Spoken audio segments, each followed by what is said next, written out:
So have you ever found yourself suddenly in the responsible seat, like for a project, a team, or a decision, and then thought, wait, why is everyone looking at me? Well, by the end of this video, you're going to understand why leadership can feel so exposed at first, what people are actually looking for from you, and how to step into that responsibility without feeling like you have to perform or that you have to pretend. Okay?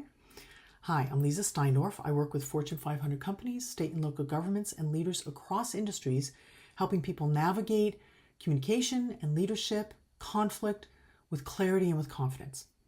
And I want to normalize this because feeling unsettled when responsibility suddenly lands in your lap, that doesn't mean that you are unqualified. It means that you are aware. Okay? If you're a returning viewer, welcome back. And if these conversations are helping you make sense of leadership moments that no one actually prepares you for or doesn't talk about, go ahead and like and subscribe because that helps other people find them too. So, the moment that responsibility shows up for you, let's talk about that. You didn't necessarily ask for it. I mean, maybe you did, but now that it's here, it feels like you're in the spotlight, right? Suddenly people are watching you, how you're going to respond, what you're going to say, how you're going to decide, what are you going to do if you feel uncertain, right? You feel like you're under the magnifying glass. And internally, some other things might be happening from you, yeah? You may feel pressure to have answers, or you're worried about being exposed, like if you don't get it right, or if you make a decision that other people disagree with, or maybe you're missing information, you don't have enough resources, right? And you start questioning whether you're ready. So what makes that moment difficult isn't the responsibility, it's actually your belief system that leadership means certainty. Like that there's this fallacy we've all bought into that to be a leader means you have to do it perfectly, you have to know everything, you have to show up all the time this exact same way, never make mistakes, never falter. So not true, right? But the question becomes, what are people actually looking for when they look to you as a leader? That's the question. And here's something most people don't realize.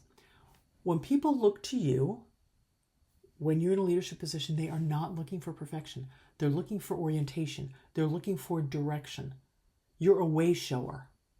And they want to know, is someone paying attention to them? Is someone thinking all of the factors through? Do they have the information they need? Is someone willing to hold this moment and keep us all steady? So leadership isn't about having all the answers. It's literally about creating enough clarity and stability for others to move forward. And that leads us to the next question. If leadership is not about the answers, what is your role in that moment? Like it's been dropped in your lap. What do you do now? Yeah? So early in leadership, it can often feel heavy because people try to carry everything themselves, right? We have even just the word leadership, right? We have this picture of somebody like ahead on their own. There's the leader out there and the whole group is following behind them, okay? I'm going to invite you to change that vision. Imagine that the leader's in the middle of everybody and taking in information and responding to everyone and is an integral part of that group, even though they have a very clear function as a leader, okay? So leadership does not mean that you have to be perfect, and it doesn't mean you have to do it all yourself. It's not about doing more. It's about guiding focus. It's about pointing direction and saying, this is what we're going to look at next. Okay? And that can sound like saying, let's slow this down. Let's take a moment to consider. What information do we need before deciding? What information do we have? What's the most important thing right now? Who is doing what that is moving us in this direction? Like you're going to gather information. You're not going to have the answers. You're going to ask the questions first to get more information. And when you frame leadership this way, then that pressure lifts because you're not performing. You're not on a stage. You don't have the spotlight on you and you have to do a song and dance. You're actually facilitating a process from a very powerful stance within yourself. Okay? So I'm going to invite you first to redefine how you envision leadership, how you hold leadership. And then we go to the next question, which is how do you manage that internal pressure that may still show up?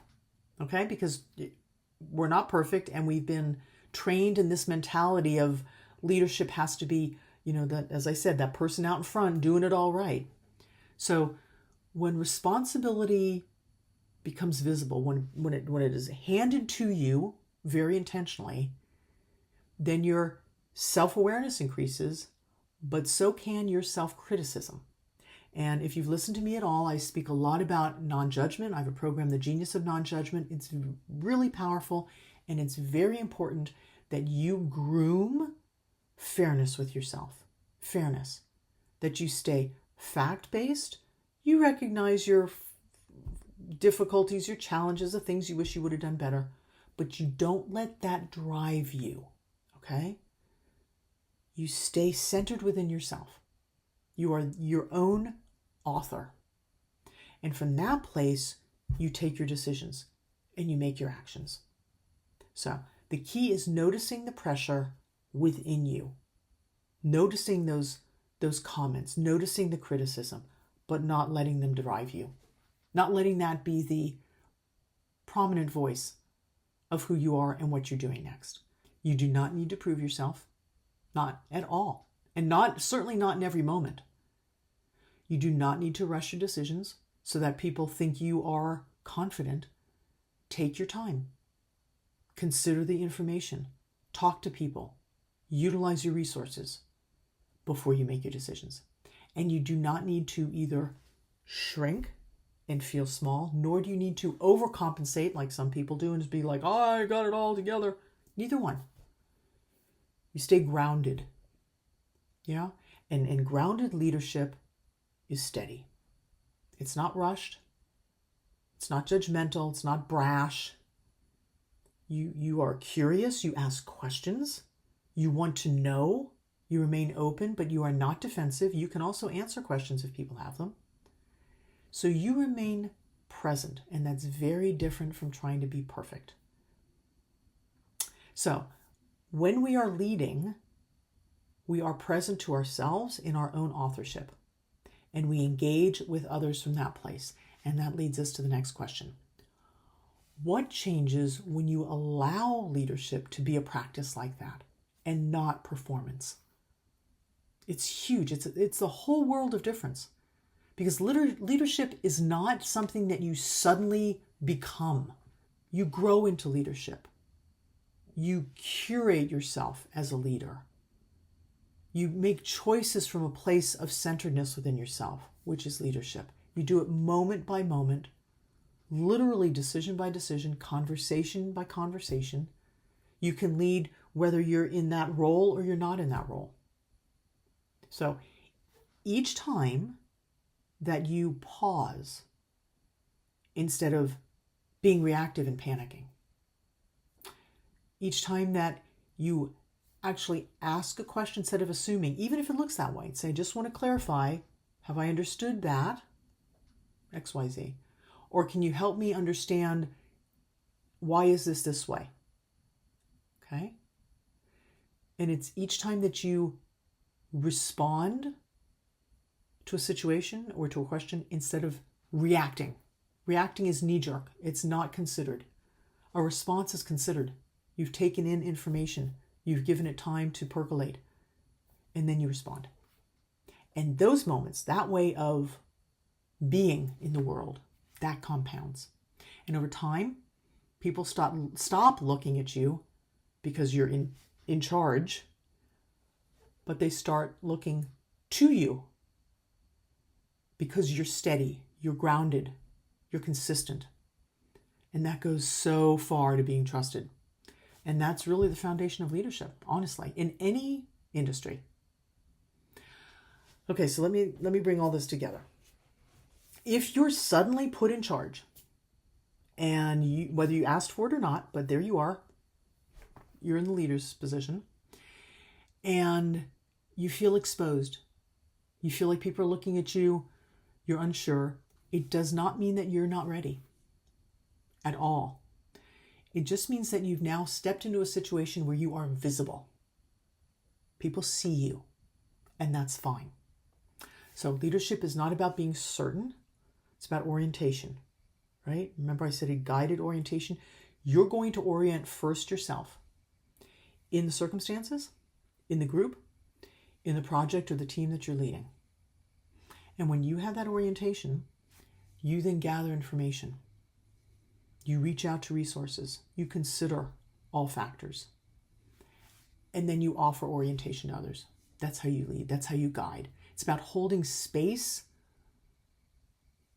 and giving consideration long enough for clarity to emerge. And that is absolutely something that you can practice wherever it is that you are, right here. Okay? So if this helped you in any way to maybe reframe that responsibility or that sense of, oh my gosh, what am I going to do now?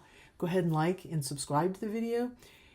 It gives you not only the opportunity of knowing when new content comes out, but it also helps other people find it. And share it with someone who's also maybe navigating new leadership, right? Because you don't have to do it on your own. Again, come back to redefine for yourself what leadership actually means. It doesn't mean you're standing out front all by yourself at all, okay? And in the next conversation, we're going to talk about something that literally many people struggle with, but quietly. And that is, whew, that feedback stung. Now what do I do? Okay? Because growing doesn't mean that you have to build an armor around yourself. It's actually about discernment. What's usable and what's not. And how you're going to engage with that information that you're receiving. Okay? Leave comments in the chat box. I'd love to hear from you. And yeah, until next time, be well.